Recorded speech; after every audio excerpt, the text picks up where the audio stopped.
exposición que usted hizo indica una serie de medicamentos, ¿no? Pero mi hija que tiene TOC la han cambiado de la sertralina a la venlafaxine. Y quisiera saber si ese medicamento, que no lo he visto en su exposición, es válido para este trastorno. Gracias.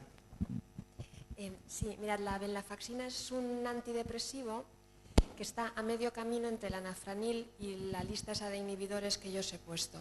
Los inhibidores solo tocan la serotonina, el anafranil toca la serotonina, la adrenalina, la noradrenalina, la histamina y 20.000 cosas más. La venlafaxina es un medicamento que está en medio y toca dos sustancias del cerebro, la serotonina y la noradrenalina. Entonces, es un medicamento que es muy, muy bueno para la depresión, seguramente es el antidepresivo mejor que hay en este momento en el mercado, y que en algunos pacientes puede tener efecto antiobsesivo, pero no en todos. Hay muy poquitos estudios con venlafaxina publicados, algunos con resultados positivos y otros negativos. Yo creo que a priori es un medicamento a utilizar cuando todos los demás han fracasado. Antes de haber probado los inhibidores no tendría mucho sentido. Entonces, si tu hija ha tomado sertralina y no le ha ido bien, quizá tiene más sentido ensayar otros inhibidores, escitalopram, fluoxetina, fluvoxamina, y si no se responde a esos, siempre se puede intentar la venlafaxina.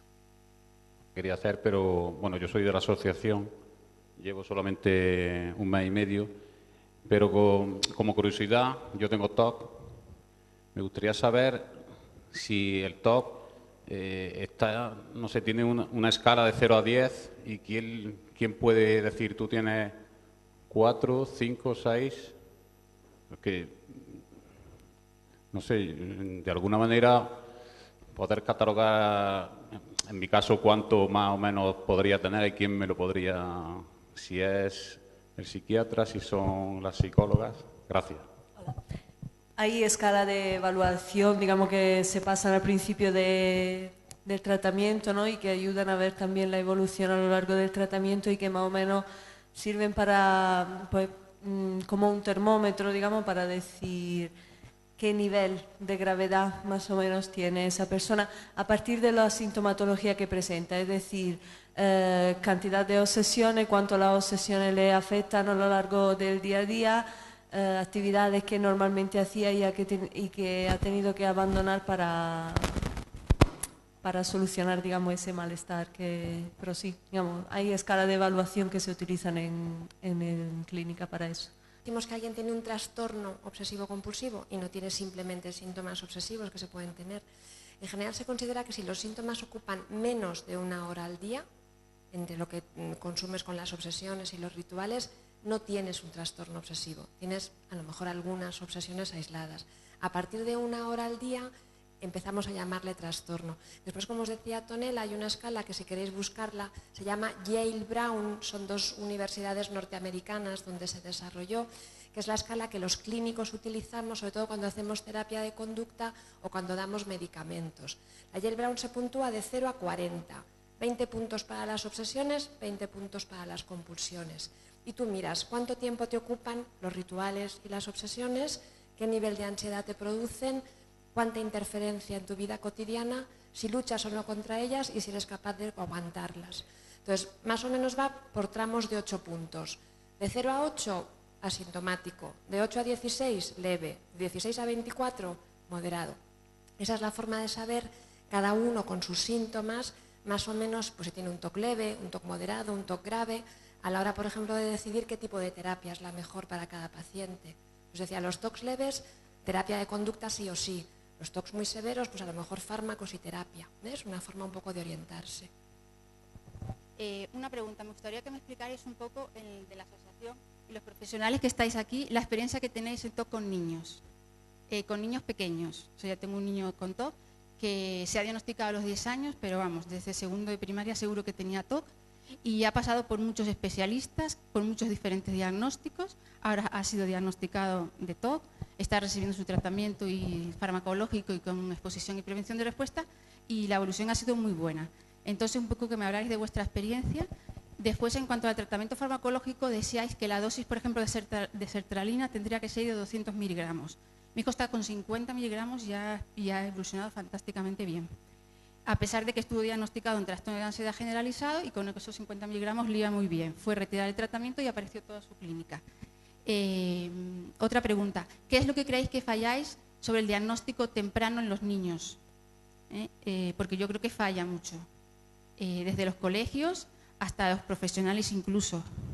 Y en cuanto a la estigmatización de las enfermedades mentales, yo creo que somos los propios profesionales, yo soy médico, un poco los que lo estigmatizamos, al no dar información, al no informar en colegios, al no informar en los niños. Yo creo que una labor importante que tienen psicólogos y psiquiatras y profesionales relacionados con el tema es informar y educar en la salud en cuanto a esto. No solo en las enfermedades físicas, a las que alguien tiene un cáncer y nadie es responsable de tener un cáncer, alguien tiene un TOC, una depresión, ya es que es una persona débil o tiene un gran problema o hay que aislarlo de la sociedad. Entonces yo creo que los profesionales también tenéis que poner vuestro grano de arena y sobre todo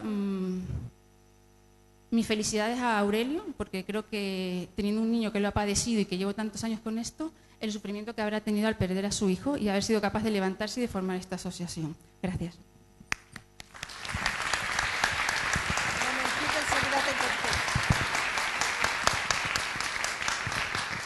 Hola, aquí te voy a responder yo. A ver, he hecho muchas preguntas, yo voy a intentar responderte algunas de ellas, porque de hecho yo ahora mismo tengo un niño de 10 años en terapia y estoy trabajando con él.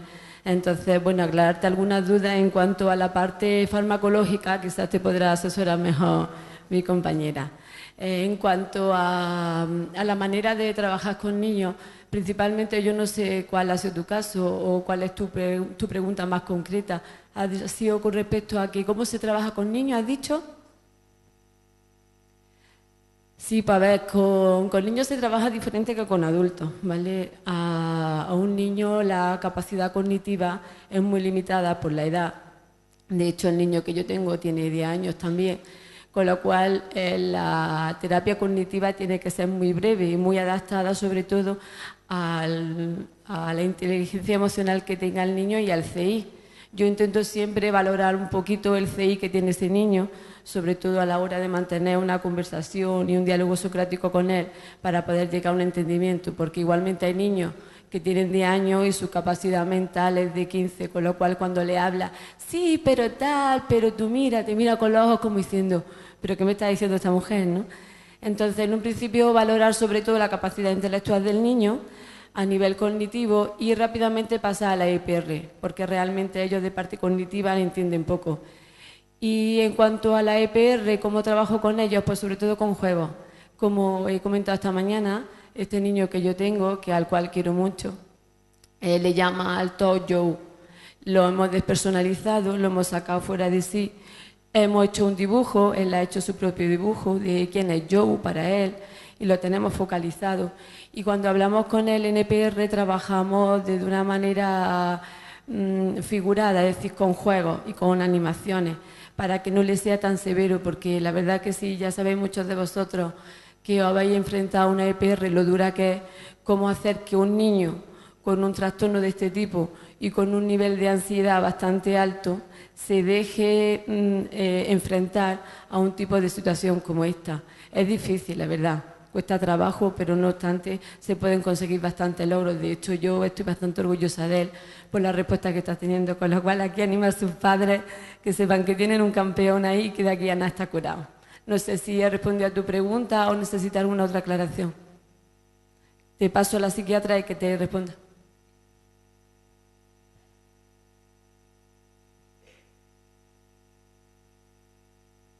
Despersonalizando el trastorno, ¿vale? Yo con este niño hemos empezado a trabajar, yo le he explicado, bueno, pues que su mente a veces le habla y le dice cosas, hemos puesto como que a una tercera persona que forma parte de su vida y que está ahí, ¿vale? Y a raíz de despersonalizarlo y ves que no es su propio yo, a raíz de ahí empieza a entender el tema. De hecho, aquí están sus padres delante que pueden comprobar, porque a veces me dice, Encarni, es que Joe viene todos los días y me dice tal y que cual. A él le cuesta trabajo controlar ese nivel de ansiedad. Yo le digo, pues no le hagas caso. Cuando Joe te hable, le dice, yo que no quiero hablar contigo, que no me hable, digo, y te vas corriendo. Lo que hemos estado hablando esta mañana es reenfocas. Reenfocas que para él le encantan los animales, con lo cual es su manera de reenfocar. Se va corriendo con su animalito, empieza a jugar con él y de una manera u otra deja a Joe aparcar durante un momento para intentar mantener al margen el pensamiento intrusivo, obsesivo y no compulsionar. No sé si con eso te queda un poco claro. Te paso aquí a la psiquiatra que podrá responderte con respecto a la medicación. Puesto las dosis máximas en adultos porque es importante intentar alcanzar dosis completas antes de decidir que un fármaco no funciona. En niños se miran miligramos por kilo de peso. Entonces, probablemente en un niño de 10, 12 años, entre 50 y 100 miligramos de sertralina equivalen a los 200 miligramos que valdrían para un adulto. Yo estoy completamente de acuerdo contigo en que una parte importante del estigma de la enfermedad mental la generamos los médicos generales. Yo tengo un montón de compañeros en el hospital que no quieren saber nada de lo que sea un paciente psiquiátrico y han estudiado psiquiatría en la carrera, ¿no? Y en cambio son ignorantes completos sobre el tema. Pero es que te diría incluso que la actitud de algunos psiquiatras y de algunos psicólogos respecto al trastorno obsesivo es una actitud muy nihilista, ¿no? No se puede hacer nada, esto es crónico, no responden, no van bien. Que además es mentira, es falsa, porque esa no es la evolución natural de la enfermedad, y especialmente en niños, que además sabemos hoy en día que el 50% van a estar asintomáticos cuando lleguen a la edad adulta. Entonces, lo que hay que transmitir es lo contrario, ¿ves? Una enfermedad con la que se puede hacer una vida absolutamente normal, que en algunos aspectos puede ser muy ventajoso. Yo os decía, ser un poquito más ordenado, un poquito más escrupuloso, un poquito, te puede ir muy bien en la vida. El problema es cuando eso dejas de poder controlarlo. Pero si tú eres capaz de tenerlo bajo control, hay muchos rasgos obsesivos que son muy, muy adaptativos y que tenemos que reivindicar, que no hay por qué avergonzarse, ¿sabes? Entonces, ahora está muy de moda cuando hablamos con Ángel, decía lo del TDAH, ¿no? Que los TDAH son muy creativos. Pues los obsesivos son muy formales y muy cumplidores y muy buena gente, y eso hay que también reafirmarlo de alguna forma. Y una pregunta solo, yo llevo 20 años con el TOC, medicándome llevaré pues 4 años más o menos. Y tomo 10 pastillas diarias, pero para mí el progreso ha sido un 20%. O más o menos, y no lo veo muy bien. Es una pregunta para general. Claro, son muchas pastillas, 10 pastillas diarias. Lo que pasa es que a veces en psiquiatría es difícil encontrar un fármaco que lo haga todo, entonces a veces tienes que dar un fármaco para las obsesiones y además un ansiolítico y además un fármaco para mejorar el sueño. A veces hay otros síntomas añadidos y es verdad que a veces te encuentras con recetas de estas con muchos medicamentos. Hombre, yo creo que si después de 3 o 4 años la mejoría solo es de un 20%, a lo mejor vale la pena hablar con el psiquiatra y replantearse un poco, ¿tiene sentido seguir ese tratamiento o podemos ensayar cosas que no se hayan probado? Claro, yo creo que de alguna forma, si hay fármacos que no has intentado tomar, lo que sí sabemos por los estudios es que no haber respondido a uno no implica no responder a los otros. Entonces vale la pena probarlos. A lo mejor seguir con el que estás tomando ahora, si la mejoría es muy leve, no tiene tanto sentido, pero yo creo que valdría la pena a lo mejor ver qué medicamentos no has tomado y si hay alguno que se puede ensayar. ¿Se podría revertir los cambios en los genes, que si no he entendido mal era la metilación, trabajando y estudiando el aspecto ambiental? Y la segunda pregunta es para María del Pino. Comentabas que al principio no se plantea un tratamiento farmacológico. O sea, entonces, a priori sí que se plantea un tratamiento cognitivo-conductual para valorar a posteriori el tratamiento farmacológico. Gracias. En el TOC puede conducir a la enfermedad. Cuando se descubra, sí que cada vez hay más fármacos que se están utilizando para revertir procesos de metilación. Esto se hace en cáncer, fundamentalmente. En problemas como este tenemos que investigar más para saber qué genes pueden estar afectados por metilación y qué pueden hacer. Pero una vez se descubran, sí que hay esperanzas y cada vez hay más fármacos que se están ensayando para esto. Es lo que te puedo decir de la metilación. Sí, lo que os comentaba es que de entrada, como siempre, cada caso es individual y depende mucho de la gravedad de los síntomas y de la demotivación del paciente. Yo creo que hay pacientes, hay como 3 tipos de pacientes, creo yo, a grandes rasgos. Hay algunos pacientes, como comentaba el chico de antes, que es tengo que poder con esto solo, que lo viven como un reto, una superación personal y prefieren hacer ese camino o intentarlo solos. Hay pacientes que vienen a la consulta y dicen, a mí deme una pastilla que me quite esto, porque yo con esto no puedo, entonces deme usted algo que me lo quite. Y hay pacientes que te dicen, no, deme herramientas porque yo no quiero tomar medicamentos, quiero ser yo el que se enfrente, ¿no? Entonces depende mucho la motivación del paciente, la experiencia previa, el nivel de síntomas. Pero en general la idea para mí sería que de entrada siempre hay que hacer terapia de conducta, siempre, y en algunos pacientes hay que hacer medicación.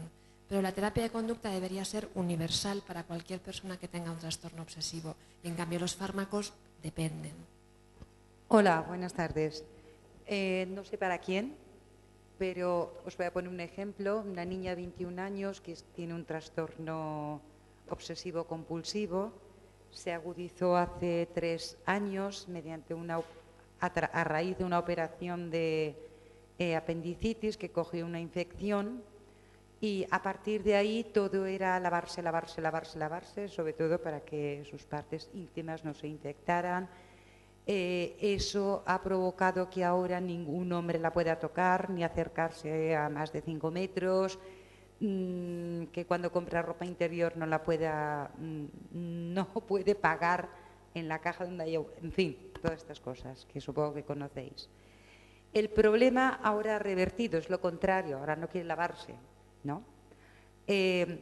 ¿Cómo ayudar a esta persona que han intentado hacerle terapia cognitiva pero se niega, no quiere, o porque no ha encontrado los profesionales adecuados en Madrid, que ya está un poquito cansada, y tengo aquí la medicación que está tomando? Entonces, ¿cómo se la puede traer un centro como este tan maravilloso, pero que ella no quiere? ¿Qué pasos hay que seguir primero para que, o capacitarla para poder venir aquí? Porque por lo que estamos escuchando, aquí ayudáis a la gente, ¿no? Pero claro, ella tiene que querer, ese es el problema. Hola, es muy importante en primer lugar que la persona esté motivada, entonces hay que intentar motivarla, pues a lo mejor se me ocurre que viendo los vídeos de los compañeros, cómo han ido evolucionando, están diciendo que es un camino muy duro, que constantemente se les viene a la cabeza el abandono, pero sobre todo eso, el darle la esperanza de que se sufre. Evidentemente, si hubiera un camino menos doloroso, pues se podría coger por ahí. Pero la motivación no puedes traerla por decir, venga, vamos a ir allí a la asociación, sino que ella tiene que querer. Ella es la que primeramente tiene que dar el paso. No conozco el caso, ¿no? Pero a veces incluso el primer paso es que la persona reconozca que tiene un problema. Entonces, quizá primer paso que reconozca que tiene un problema, segundo paso que tenga la motivación para superar ese problema. Entonces, quizá antes de empezar tienes un TOC, empezamos por el TOC, ¿qué te estás dejando atrás de tu vida? Vamos a ser conscientes de las cosas que ahora mismo, que antes consideraba importantes y que ahora no son importantes, y simplemente vamos a intentar recuperarlas. Una vez que empieces por ahí ya las tienes de alguna manera enganchadas, ¿no? A lo que puede ser luego un trabajo terapéutico que va más allá, que va a atajar el problema del TOC en sí. Pero quizá como para pillar el tema de la motivación a veces hay que empezar por las cosas que me estoy dejando atrás, independientemente de la etiqueta diagnóstica que tenga. No hace mucho, este verano concretamente, teníamos un caso así muy parecido de un muchacho que estaba en una situación no igual que la de tu hija, pero que tampoco quería venir a la asociación. Y se da el caso que muchas veces que la gente con TOC, para venir a curarse ellos mismos no quieren, pero si en cambio le comentas que hay una persona que realmente está pasando por sus mismas circunstancias y que ella podría ayudarla, a lo mejor lo que ella no es capaz de hacer por sí misma, si es capaz de hacerlo por otra persona. En este caso ocurrió. Este chico no quería venir a la asociación, no había manera de traerlo y le comentamos eso, que teníamos un caso muy parecido al suyo y que necesitábamos su ayuda para salvar la vida de este niño. Y por ahí accedió. Y por ahí vino hasta la asociación y pudimos contactar con él. Inténtalo a ver si pudiera ser una opción, ¿vale? Que llamamos técnicas motivacionales, ¿no? Es decir, al final el TOC es, como muchas otras cosas que te pueden pasar en la vida, pues algo que tienes, que tiene un montón de consecuencias negativas y un montón de cosas malas, pero que a veces también tiene algunas cosas, por decirlo así, positivas, entre comillas, en el sentido pues de que hacer esos rituales te calma la ansiedad, te permite no enfrentarte a otras cosas en la vida, etc. Entonces, a veces cuesta. Cuando no lo tienes es muy fácil decir, vete a hacer terapia, tolera la ansiedad, exponte, luego no es tan fácil, ¿no? Entonces, hay que trabajar motivacionalmente, o como decíais, tratando de que se sientan útiles y demás. De todos modos, también en mi experiencia clínica hay pacientes muy, muy, muy severos que hacen conductas de evitación brutales. Entonces yo nunca he visto a nadie más sucio en mi vida que a un obsesivo de contaminación y limpieza. Porque como al final empezar a lavarme es un ritual de 15 horas, pues no me lavo. Entonces llegan a situaciones muy extremas. Claro, entonces a veces en algunos pacientes muy severos que de alguna forma tú les ves tan prisioneros de sus síntomas que seguramente en ese momento su capacidad de tomar una decisión sobre lo que quieren hacer o no es como que si no son ellos, es la enfermedad la que está decidiendo por ellos. Se puede intentar hacer un ingreso, incluso un ingreso involuntario durante unos días e intentar hacer terapia de conducta intensiva. Entonces tú puedes, como comentaba Reyes antes, ¿no? Hacer terapia de conducta 2 horas por la mañana, 2 horas por la tarde, incluso sin fármacos, en casos muy graves, pero la terapia de conducta intensiva de alguna forma desbloquea al paciente, le permite... De todas maneras, ya os digo, a veces no hace falta ser los mejores del mundo mundial, basta con ser un sitio donde puedas ofrecer esa terapia intensiva.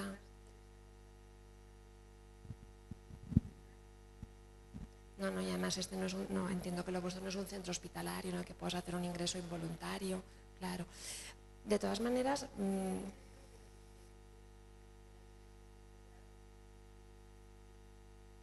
Bueno, mi hospital, nosotros somos de la Seguridad Social y nos pagan lo mismo, ingresemos o no ingresemos. Vaya a hablar con otro afectado hace mucho más a la hora de convencerle para que venga a una asociación o inicie una terapia. Y nosotros una de las cosas que hacemos es eso, ir a las casas de los afectados, personalmente lo hago yo porque soy afectado de TOC, a hablar con ellos, porque una vez que entienden y se ven reflejados en ti, como que pierden ese miedo y se dan cuenta de la realidad. Y la pregunta era un poco... Yo a raíz de una terapia que empecé hace tiempo, me aseguraron que el TOC se curaba. Yo soy Antonio. No, que eres un hombre. Ella no acepta cerca a ningún hombre, ¿me entiendes? Pero, es que vale. muy grave, no es bueno, decir, pero puede ir una mujer. cantar. Pero puede ir una mujer también. ¿Perdón? Que también puede ir una mujer, quiero decir. ¿Cómo? Ah, vale. Sí, Como me has dicho, yo voy. Sí, pero bueno, yo voy, pero me refiero a que la asociación soy yo y hay socios también. Claro. Entonces, la pregunta también era el tema de la cura o no cura, porque nosotros muchas veces nos preguntan, ¿pero esto se cura? Y la gente cuando dice cura se refiere a que no hay ningún tipo luego de recaída.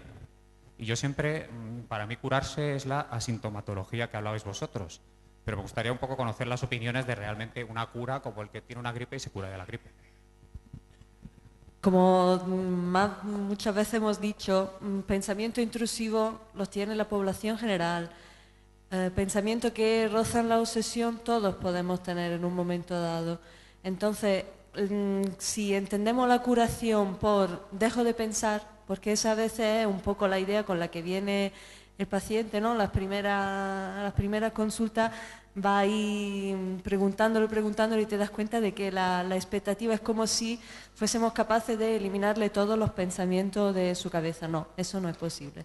Esa no es la curación. La curación es lo que venimos diciendo, que todos, ¿no? Los que padecen trastorno y los que no padecen trastorno tenemos situaciones que nos agobian, situaciones que nos tienen muy preocupados, situaciones que a lo mejor vamos rumiando algún tiempo a lo largo del día, pero que eso no nos impide hacer nuestra vida, porque al fin y al cabo lo que define lo que es un trastorno, lo que no es un trastorno es la manera en la que un síntoma, digamos, afecta a mi vida diaria. Entonces lo que yo entiendo por recuperación, por curación, es devolverle a la persona la posibilidad de vivir su vida de la manera en la que quiere vivir su vida, no como el trastorno le obliga a vivir su vida.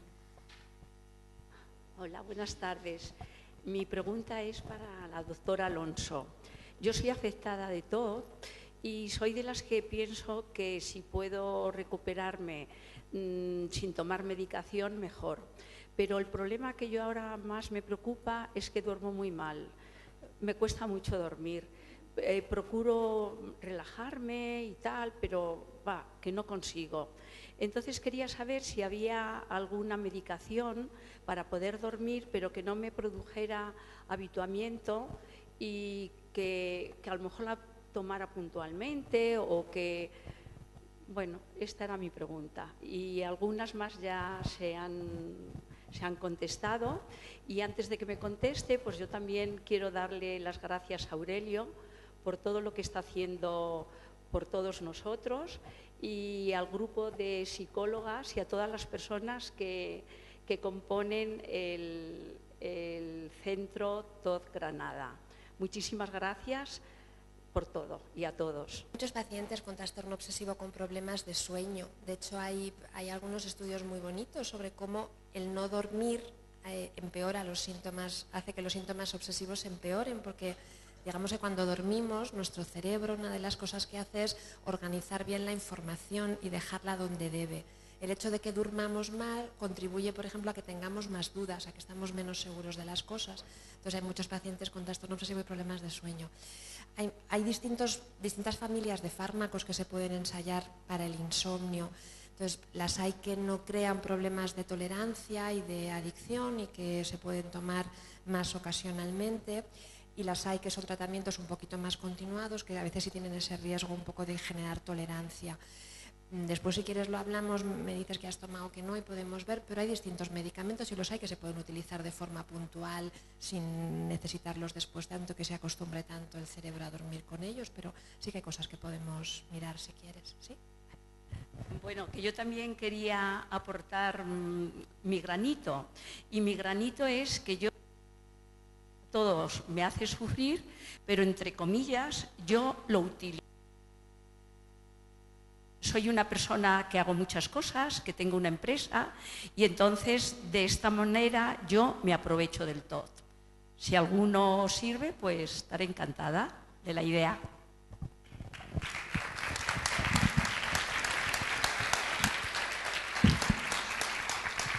Hola, buenas. En la línea de la reflexión sobre si estamos actuando bien a la hora del diagnóstico. La experiencia de todos o gran parte de los compañeros que sufren a día de hoy TOC es que han pasado una infancia sufriendo el TOC y su diagnóstico ha sido tardío.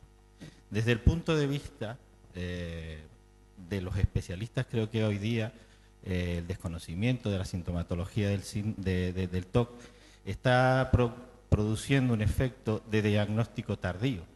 Creo que los especialistas, en este caso del ámbito de la salud, deberíamos formarnos o formarse más aquellos que no tienen el interés específico como el que estamos manifestando, precisamente en dotarnos de estrategias para el diagnóstico temprano. En esto creo que también es labor de la asociación y de otros especialistas el educar y formar a las familias para que nos den los primeros síntomas. Ya lo decía la compañera antes, que llegamos con 10 años y los niños no saben identificar los síntomas, pero es que su madurez cognitiva tampoco les permite identificarlos. Por lo tanto, tenemos que enseñar a los padres, creo, a esa tarea de diagnóstico previo o simplemente de activación del sistema de alerta para que nosotros podamos llegar sencillamente a tiempo. Creo que los TOC diagnosticados precozmente tienen mucha mejor evolución. De hecho, me imagino que la doctora Del Pino hacía una referencia clara a los intervalos de prevalencia en el diagnóstico que los situábamos más o menos epidemiológicamente, estaríamos en el intervalo de 10-12 años. Creo que es la edad en la que coincide ya cuando los niños empiezan a madurar más cognitivamente y es cuando precisamente a los padres nos suele coger de sorpresa esta situación. Yo no sé si la asociación, y va ahí la pregunta, hace tareas en cuanto a la formación, al acercamiento a los centros educativos, a la formación a los padres, incluso al asesoramiento y orientación a los profesionales de la salud que están en primera línea, a los pediatras a los que les llegan estos niños. Creo que es un trabajo fundamental a realizar y un trabajo de sensibilización muy importante. Yo creo que Damián lo relataba muy bien. Yo no puedo tolerar que un niño haya sufrido maltrato desde la infancia y no sé a qué edad te diagnosticaron a ti el TOC, pero creo que ese sufrimiento en la escuela se podía haber evitado con un buen diagnóstico. ¿Vale? Sí. Sí, a lo que nos preguntaba un poco a la asociación, efectivamente, ya lo dije antes, la asociación está preparando un programa de información y de prevención a través de la delegación para los colegios, donde puedan estar profesores, orientadores y los padres también. Y también queremos hacer otro programa para gente de la sanidad que también puedan formarlos indudablemente. Porque hay una cosa, un dato que yo no he comentado, porque se me ha olvidado, que de las 4.000, por ejemplo, vamos a poner 4.000 llamadas que se recibieron este año con pacientes con TOC, el 75%, quiere decir 3.000, nos dijeron que tuvieron acoso escolar en los colegios. Con lo cual, el tema del acoso escolar es una cosa a tener muy en cuenta porque puede ser un factor ambiental desencadenante del TOC, ¿no? Yo creo que he tenido TOC toda mi vida,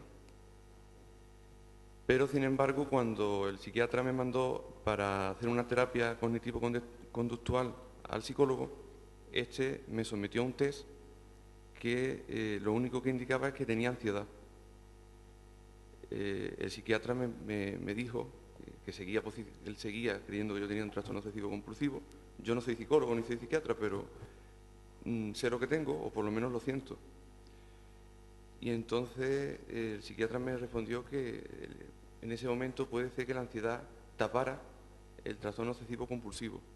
Y yo no sé qué pudo fallar, qué es lo que pudo fallar. Lo que pudo fallar es que ni en psiquiatría ni en psicología los diagnósticos no se hacen por test. Los diagnósticos, hasta que consigamos armas mejores, se hacen por la historia clínica. Lo que es importante es lo que el paciente te cuenta, por lo que tú has dicho, porque tú sabes lo que sufres y por lo que estás pasando. Los test son herramientas que después los psicólogos o los psiquiatras utilizamos, pues a veces para tener una medida más o menos objetiva de cuando yo hago mi tratamiento, si he conseguido mejorar, si no. A veces hay test que te permiten, pues como no puedes preguntarle a un paciente por todos los síntomas psiquiátricos que se pueden tener, pues hay test de cribaje que te dicen, bueno, pues a lo mejor yo no le pregunto a todo el mundo si tiene síntomas de hiperactividad, pero le doy un test cortito que si los tiene los voy a detectar. Si a tu psiquiatra le pareció que tenías síntomas obsesivos y tú crees que los tienes, no sé qué clase de test te dieron. La ansiedad no tapa los síntomas obsesivos, es una consecuencia de tener síntomas obsesivos, como decías, pues experimentar malestar, ansiedad, desasosiego, lo que sea. Lo que cuenta es lo que tú vives y lo que te pasa, nunca lo que diga un test. La Asociación de TOC Granada, habéis hecho una reunión, la verdad es que muy buena. Yo he estado en algunas y os felicito porque lo habéis hecho muy bien. Me llamo Antonio, soy de la Asociación para la Superación de la Ansiedad y la Depresión, Grupos de Ayuda Mutua de Barcelona. Yo tengo ahora 64 años, desde que tenía 21 años que tengo el trastorno obsesivo. He hecho muchas terapias a lo largo de toda mi trayectoria vital. He hecho cognitivo-conductual, he hecho tratamiento farmacológico y en la asociación desde hace tiempo estamos haciendo también un tipo de terapia que se llama terapia Gestalt, no sé si la conocéis.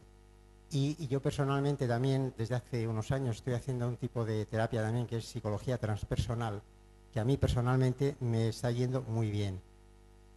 Os lo digo porque si queréis, no sé si vosotros tenéis intención de poner en práctica este tipo de terapias, en la asociación ha ido muy bien el tema tanto de Gestalt, el tema otro de la terapia transpersonal, más a nivel personal, pero bueno, os lo comento por si, no sé, si tenéis interés y si también os lo pregunto por si tenéis intención de llevarlo a cabo, porque para mí ha sido bastante útil de cara a mejorar en el tema del TOC. Gracias. Del psicodrama, que va un poco en este sentido para trabajar un poco todo ese apartado emocional, digamos, que a veces no se puede abarcar del todo siguiendo la terapia cognitivo-conductual y a veces con los tiempos un poco estrictos, ¿no? No hemos barajado esas opciones, pero siempre estamos abiertos a nuevas aportaciones. Mejorado, a ver si esto es normal, porque yo pensaba, cuando se me pasen las obsesiones va a ser guay, porque no voy a estar yo. Y ahora me encuentro como que hay otra parte oscura, más conductual, más como que el gusto de la vida que tenía yo antes del TOC, como que se fue y puntualmente lo recupero, es cierto, pero me cuesta vivir. Y es, bueno, a ver si es un síntoma habitual que decís los psiquiatras, los que habéis superado, las psicólogas, porque me siento bien a nivel obsesivo, pero me organizo fatal, se me pasa el tiempo, y digo, Jesús, ¿esto qué? Suma y sigue. Gracias y un abrazo a todos. Yo te puedo... fue mi experiencia fue... hubo un momento en el que yo empecé a mejorar y un momento en el que, bueno, pues iba mejor y mejor, pero es verdad que estuvo asociado con que mi ánimo iba peor y peor. Y me he visto muy identificado con lo que tú has dicho. El año pasado en la charla que di yo hablaba mucho sobre el sentido de la vida. Yo creo que hay una parte que yo lo que pienso, lo que analicé es, obviamente tuve ayuda de una terapeuta, pero lo que pienso que me pasaba era que yo estaba, como el sentido de mi vida durante mucho tiempo era superar esa barrera y estar mejor y digamos, recuperar mi vida. Llegó un momento en el que había recuperado mi vida, pero obviamente tenía que hacer el trabajo de encontrar un nuevo sentido a mi vida.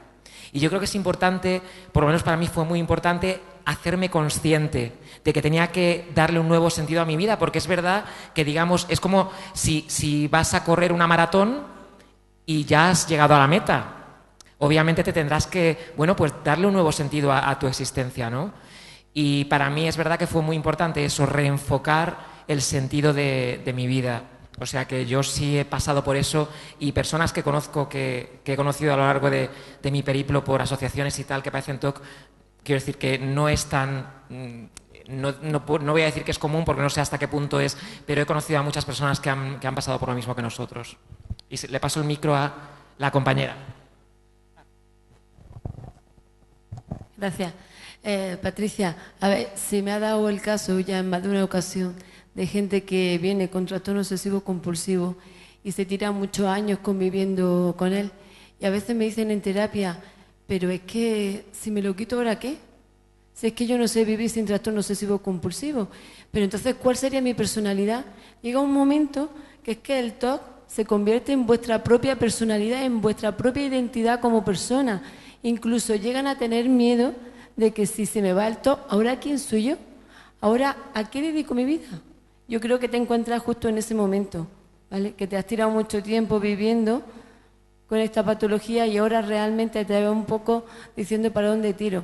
Nuestra terapia, como ya habrás escuchado, no solamente radica en eliminar el TOC, sino que también ayudaros a encontrar valores nuevos y por los que luchar y darle el sentido a vuestra vida. Si te encuentras en ese momento, ya sabes que estamos aquí para ayudarte, sobre todo está aquí Antonella, que te va a ayudar bastante bien, ¿vale? El que creemos que el futuro nos va a dar la felicidad, entonces al no estar disfrutando de decirla, me pongo una meta y a lo mejor para ti tu meta era el acabar con el TOC, aunque significara evidentemente no acabar con las intrusiones, sino el normalizar tu vida o el no limitar tu vida. Pero si mi objetivo, es decir, si me propongo un objetivo y hasta que no lo consigo, digamos, no soy feliz, no encuentro esa felicidad, no he disfrutado del camino. Entonces, que la consecución de mi objetivo no sea la felicidad, la consecución de ese objetivo, sino el disfrutar durante el camino para que precisamente cuando lleguemos no nos encontremos con ese vacío. Porque eso es lo que pasa muchas veces. Cuando tú dices, cuando consiga esto, seré feliz. Y no disfruto de los pequeños pasos que me conllevan a esa felicidad. En el momento en el que llego, como no sé cómo lo he conseguido, pues no me está reportando la felicidad que yo creía que me iba a ocasionar. Por lo que decía eso de vamos a vivir el día a día, el presente, como casi todos han estado diciendo. porque soy consciente de lo que estoy haciendo ahora con un objetivo, de cara a un objetivo futuro, sí, pero siendo consciente de lo que hago en este momento, que es lo único que podemos controlar. Estaba orientada a solucionar los problemas que me daba el trastorno, que era una trampa, ¿no? Porque es intentar solucionar ese problema que te da la obsesión, ¿no? Que es como una compulsión en realidad. Entonces es como que yo por lo menos me sentía como de algún modo, no sé, como decepcionado, como frustrado porque no fuese esa la solución que yo concebía que iba a ser la solución, sino como que era una solución tangente, por así decirlo, que rodea el problema, no va directo a lo que tú considerabas que era el problema. Entonces, a mí me ha pasado que me he sentido como si de repente volviese a tener, no sé, 5 años o 3 o los que sean y no sé nada de la vida y me encuentro con lo que llevo pensando 26 años y no tengo ni idea de nada. Entonces estás como desnudo, estás sin nada, ¿no? Entonces, que es normal ese proceso y a mí por lo menos se me está pasando poco a poco.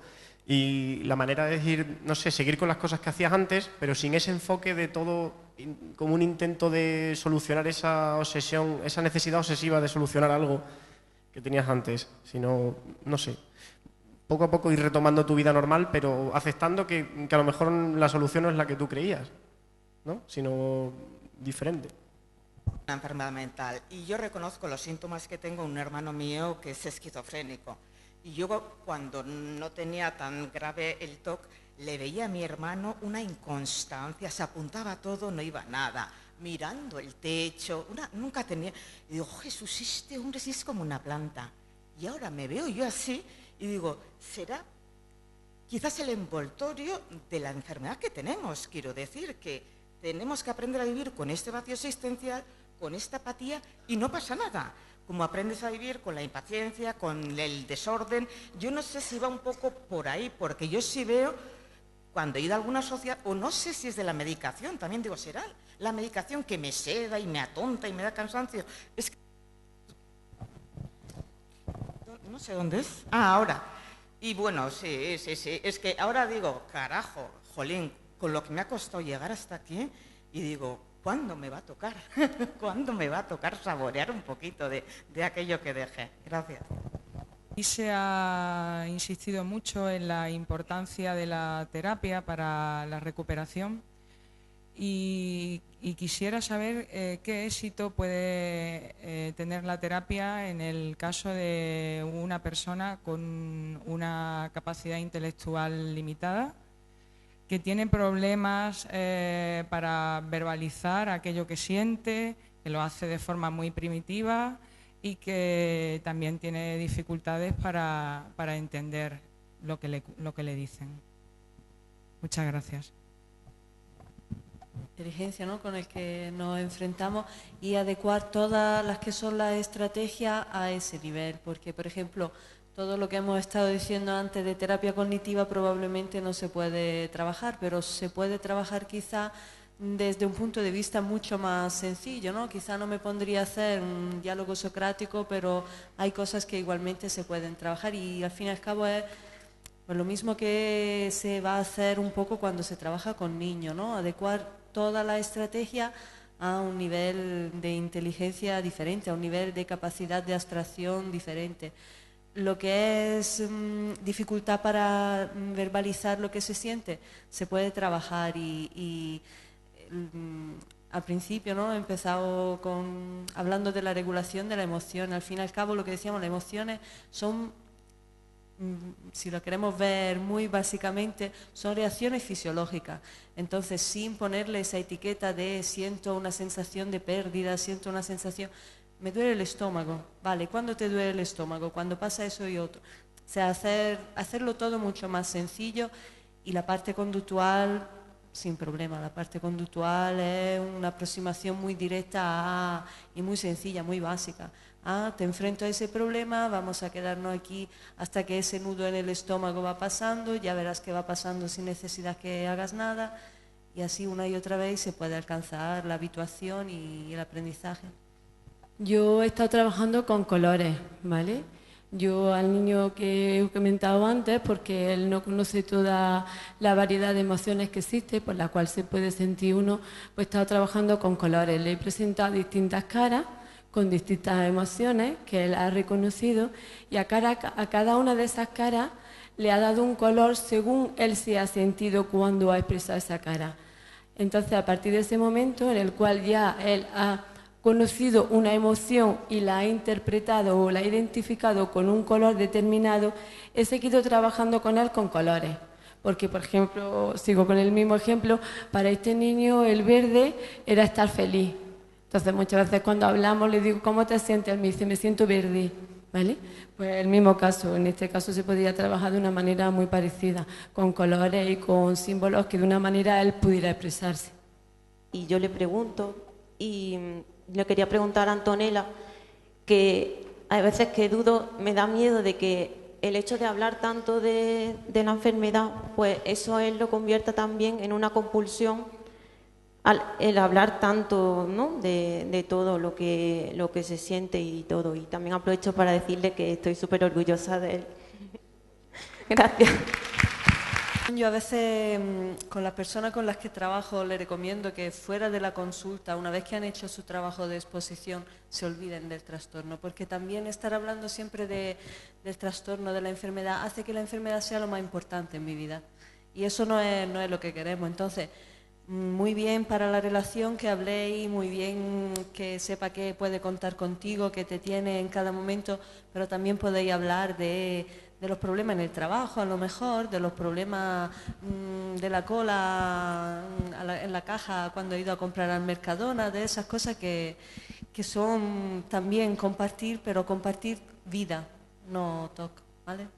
Me empecé con el trastorno obsesivo compulsivo cuando tenía 10 años y en realidad nunca me lo diagnosticaron como tal, y aunque fui al psicólogo y eso, pues yo nunca me explicaron en qué consistía a mí lo que me pasaba, ni me dieron ningún tratamiento, y entonces pues estuve un año yendo al psicólogo y luego pues como lo más visible, es decir, las compulsiones pues no se me fueron quitando, pues como que el tema desapareció. Pero luego a los 13 años pues empecé con un problema de trastorno de la conducta alimentaria, más concretamente anorexia, y ya pues a partir de ahí empecé a tener muchísimos ingresos, como desde los 13 años hasta ahora que tengo 17 he tenido como 7 ingresos o así, algunos han llegado hasta 5 o 6 meses. Y claro, pues ya como lo que resaltaba era el tema de la anorexia y que siempre estaba perdiendo peso, pues ya como que lo del TOC se quedó aparte y nunca me han dado ningún tratamiento, ni he tenido así nada. Y entonces pues lo que quería preguntar era que cuál sería como la solución o la diferencia, no sé, cuando combina el TOC con un trastorno de la conducta alimentaria y eso. Bueno, yo quería solamente aclarar una cosilla de lo que ya ha dicho. Soy su madre, me llamo Patricia y bueno, lo ha relatado muy bien ella. Y la cuestión básicamente es que, claro, nunca se le ha tratado del TOC porque siempre tenía la anorexia. Entonces la anorexia tenía que ir en primer lugar. Como ella perdía peso, no tenía capacidad cognitiva, digamos, para afrontar un tratamiento de TOC. La cuestión es que después de muchos años, muchos ingresos, como ella ha dicho, ella sigue con las dos cosas. Hace poco, hace un mes, le pusieron la sonda hasta el último día para que recuperara peso, y eso se repite una y otra vez porque no le dan ningún tipo de terapia. Dicen que hasta que ella no quiera, o sea, que tiene que salir de ella para que puedan hacer algo. Entonces, la cuestión es que si la anorexia impide el tratamiento del TOC, y yo creo que el TOC impide la recuperación de la anorexia, o sea, ¿cómo se puede ayudar? ¿Cómo se puede salir de donde ella está metida? Porque es que nadie consigue ayudarnos. Gracias. Mira, no creo que exista una respuesta única y que pueda servir para todos esos casos, ¿no? En general, cuando se presentan diferentes trastornos en comorbilidad o diferentes problemáticas que afectan a la persona, lo que se hace es evaluar la cuestión de orden, ¿no? O sea, ¿cuál es el problema que en este momento puedo atajar más rápidamente y que le está afectando más a la persona? Más o menos ese sería el esquema mental. Y es cierto que cuando hay un trastorno de la conducta alimentaria, una anorexia nerviosa, y me imagino de un grado, por lo que me dice, ¿no? Bastante grave, la salud y la vida de la persona es lo primero. Entonces es lo que se lo que se premia, ¿no? En este caso. No te sé dar, o sea, sinceramente no sé darte una respuesta porque habría que evaluar el caso en todas sus características para poder decir si por aquí hay que empezar a trabajar. No sé si algún quiere añadir algo. Claro, como decía Antonella, cuando hay un trastorno alimentario como una anorexia y hay una situación de bajo peso extremo que obliga a un ingreso, administración por sonda nasogástrica, consideras que lo prioritario es que la persona no se muera de inanición. Entonces, evidentemente lo prioritario es la recuperación de peso. Claro, yo creo que una vez se ha conseguido recuperar, aunque sea parcialmente el peso, quizás sí podría intentarse empezar a trabajar con terapia cognitivo-conductual los síntomas obsesivos. No sé hasta qué punto un TOC, seguramente no es el TOC lo que empeora la anorexia. Otra cosa es que a veces hay rasgos comunes como el perfeccionismo, la necesidad de control, la rigidez, que se dan en las dos patologías y que dificultan el tratamiento. Quizás, como decía Antonella, pues el primer objetivo es intentar llegar a un peso normal y mantenerlo un poquito para poder empezar a hacer terapia de conducta para el TOC. ¿Puede haber alguna relación en algún caso entre tomar inhibidores selectivos de la recaptación de serotonina y sufrir un episodio depresivo? Porque, bueno, a mí me pasó algo así y tomando paroxetina concretamente, en un momento del proceso que yo creía que estaba, pues, es verdad que las obsesiones se habían paliado bastante, pero mi ánimo nunca estuvo peor. Y yo le decía, es que creo que estoy cayendo en una depresión profunda. Y ella me decía, no puede ser si estás tomando esto que son antidepresivos. Y decía, bueno, pero yo le digo que como siga tomando esto, y entonces, bueno, al tiempo me cambiaron de medicación, ¿no? Pero ¿hay alguna relación? ¿Puede haber alguna relación? Los antidepresivos no son fármacos euforizantes. Entonces, no es verdad que no te puedas deprimir mientras los tomas. Sí puedes. Los antidepresivos tratan, sobre todo la depresión más...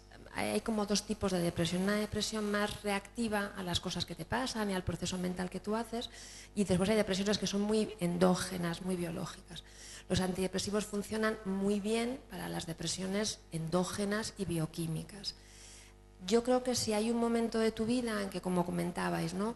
Un poco el objetivo de tu vida ha sido vencer el trastorno obsesivo, y a la vez el trastorno obsesivo, como es una enfermedad muy severa y con la que sufres mucho, se transforma en parte de tu identidad, aunque tú no quieras. Entonces, de repente cuando lo vences te quedas sin un objetivo vital y con una identidad que no terminas de reconocer como propia. Y yo creo que eso puede dar síntomas de ¿y ahora qué? ¿Por dónde sigo? ¿A dónde voy? Luego también a veces uno piensa, me curo del trastorno obsesivo y soy feliz. La población general que no tiene un trastorno obsesivo no es feliz siempre. Quiero decir, esa igualdad de me curo del TOC, soy una persona feliz, pues sí o no, porque hay mucha gente infeliz en el mundo. Entonces, yo creo que a veces lo que pasa es que el antidepresivo, como no es un euforizante, no tiene un efecto directo sobre esos procesos cognitivos.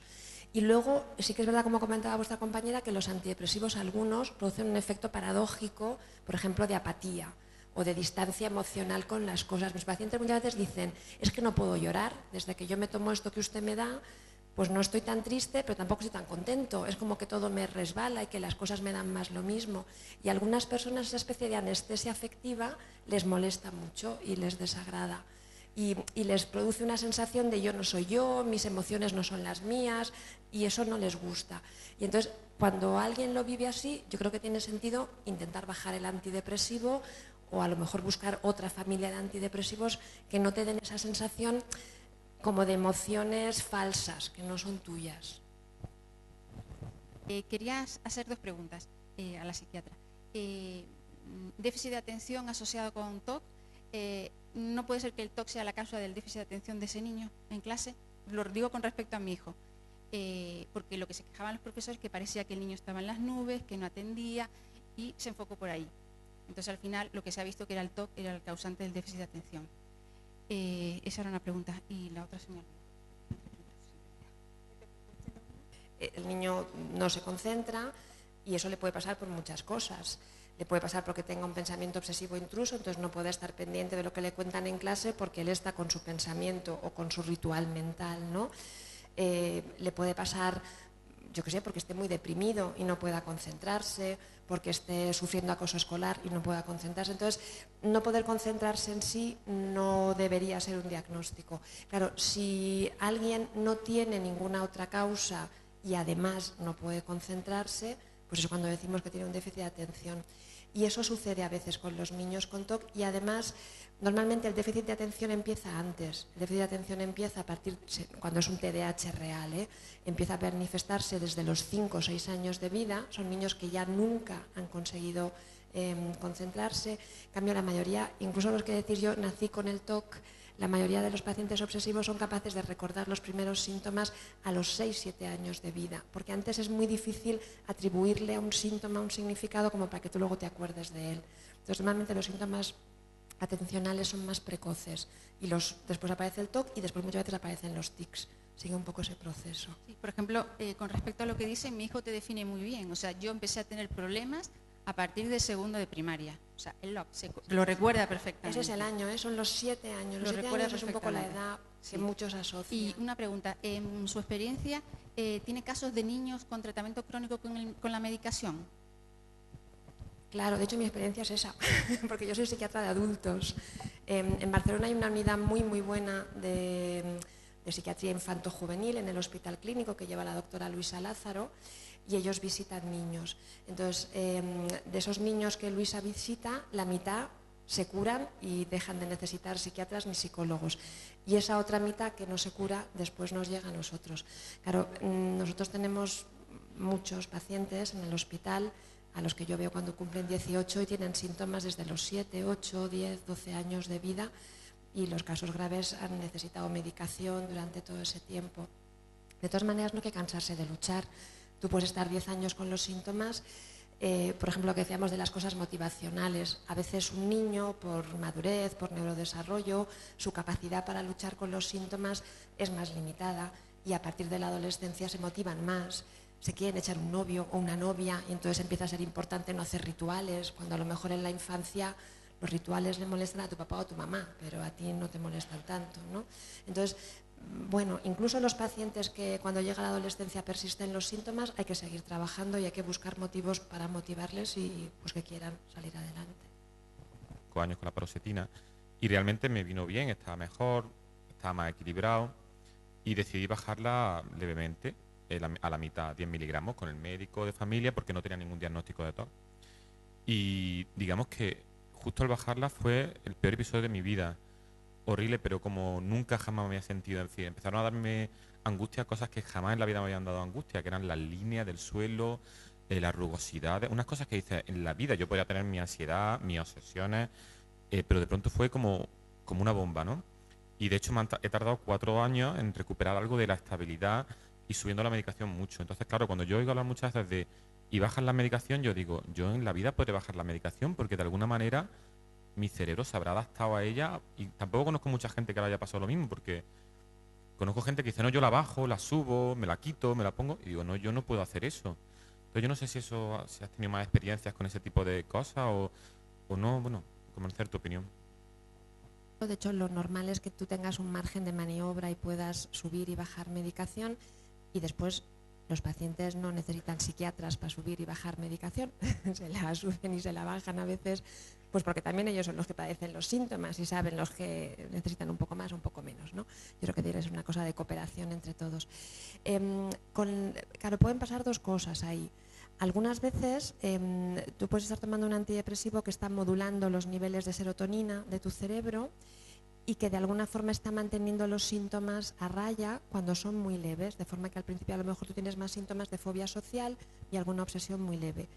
Bajas la medicación y esas obsesiones que estaban un poco ahí como compensadas empeoran, por decirlo así, porque seguramente la medicación te estaba haciendo un efecto del que tú ni eras consciente. Eso puede pasar. Y otra cosa que pasa especialmente con la paroxetina, claro, yo os decía, todos los ISRS son iguales, no es del todo cierto.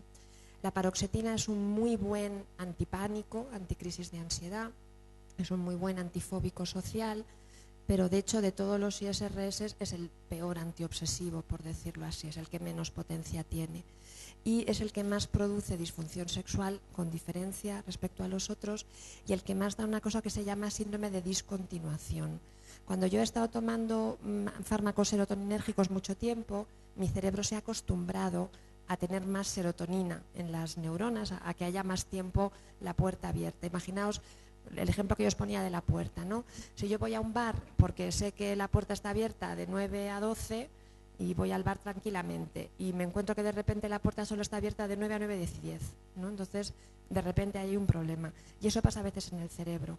Cuando he estado tomando paroxetina mucho tiempo, mis neuronas se han acostumbrado a tener esa serotonina más disponible.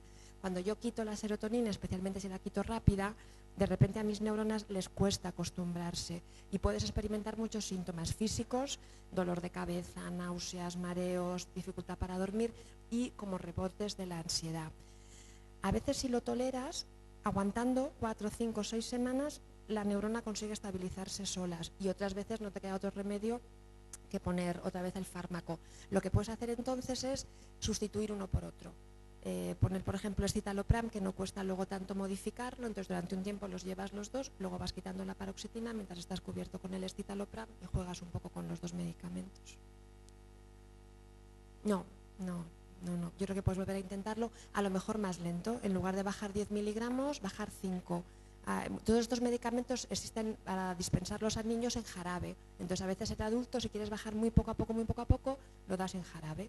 Que suena un poco raro, pero existen antidepresivos en jarabe y te los tomas. Y entonces puedes bajar a dosis muy pequeñas y muy lentamente para que el cerebro se acostumbre.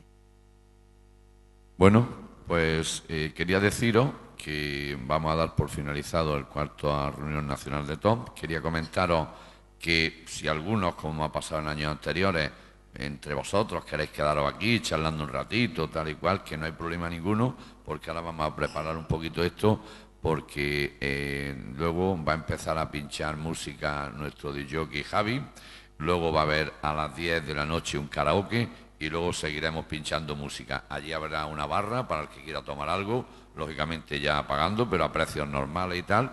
Y bueno, muchísimas gracias por haber venido, espero que esto haya sido enriquecedor para todos vosotros. Feliz regreso a casa de todos hasta el 2017 y un fuerte abrazo a todos. Muchas gracias.